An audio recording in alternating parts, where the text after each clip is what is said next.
ನಮಸ್ಕಾರ. ನಾನು ಸಚಿನ್. 29 ಆಗಸ್ಟ್ 2024 ಇದು ನನ್ನ 30 ದಿನದ ಡೇ ಟ್ರೇಡಿಂಗ್ ಚಾಲೆಂಜ್ 13ನೇ ದಿನ. ಬನ್ನಿ ಇವತ್ತು ನಾನು ತಗೊಂಡಂಥ ಟ್ರೇಡು ಪ್ರಾಫಿಟ್ ಆ್ಯಂಡ್ ಲಾಸ್ ನೋಡೋಣ.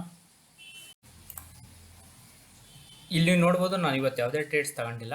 ಮಾರ್ನಿಂಗ್ ಟೈಮಲ್ಲಿ ನಾನು ಆಫೀಸ್ ಮೀಟಿಂಗ್ಸಲ್ಲಿ ಬಿಸಿ ಇದ್ದೆ, ಹಾಗಾಗಿ ಆಮೇಲೆ ತಗೊಳಕ್ಕಾಗಿಲ್ಲ.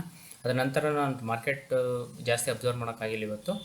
ಆದರೆ ನಾನು ಅಬ್ಸರ್ವ್ ಮಾಡಿದ ಪ್ರಕಾರ ಇವತ್ತು ಮಾರ್ಕೆಟ್ ಒಂದು ವಾಲೆಟೈಲ್ ಇತ್ತು. ಇವತ್ತು ನಾನು ಗ್ರೂಪಲ್ಲಿ ಕೂಡ ಇದು ಒಂದು ನಾನು ಲಾಸ್ಟ್ ಮೂಮೆಂಟಲ್ಲಿ ಅಬ್ಸರ್ವ್ ಮಾಡಿದ್ದೆ, ಇದು ರಿವರ್ಸ್ ಆಗೋ ಚಾನ್ಸಸ್ ಇದೆ ಅಂತಂದ್ಬಿಟ್ಟು ಕ್ಯಾನ್ಫಿನ್ ಹೋಮ್ ನಮ್ಮ ಟೆಲಿಗ್ರಾಮ್ ಗ್ರೂಪಲ್ಲಿ ಅಪ್ಡೇಟ್ ಮಾಡಿದೆ, ಇಲ್ಲಿಂದ ರಿವರ್ಸ್ ಆಗುತ್ತೆ ಅಂತಂದ್ಬಿಟ್ಟು. ಬಟ್ ಅದು ಕಾಸ್ಟ್ ಎಲ್ಲಿದೆನೋ ಅಲ್ಲೇ ಇವತ್ತು ಮಾರ್ಕೆಟಲ್ಲಿ ಕ್ಲೋಸ್ ಆಗಿದೆ. ಇದು ಯಾವುದೇ ಥರದ ಮೂಮೆಂಟ್ ಕೊಟ್ಟಿಲ್ಲ. ಇವತ್ತು ನಮ್ಮದರಲ್ಲಿ ಯಾವುದೇ ಥರದ ಟ್ರೇಡ್ಸ್ ಕೂಡ ನಾವು ತಗೊಂಡಿಲ್ಲ.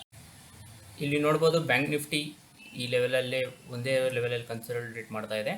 ಇದನ್ನು ನಾಳೆ ಕನ್ಸಿಡರ್ ಮಾಡ್ಬೋದು. ಇದರಿಂದ ಕೆಳಗಡೆ ಬ್ರೇಕ್ ಆಯಿತು ಅಂದರೆ ಡೌನ್ ಸೈಡ್ ಮೂಮೆಂಟು, ಅಥವಾ ಮೇಲುಗಡೆ ಅಪ್ ಸೈಡು, ಇದರಿಂದ ಮೇಲ್ಗಡೆ upside movement you can expect.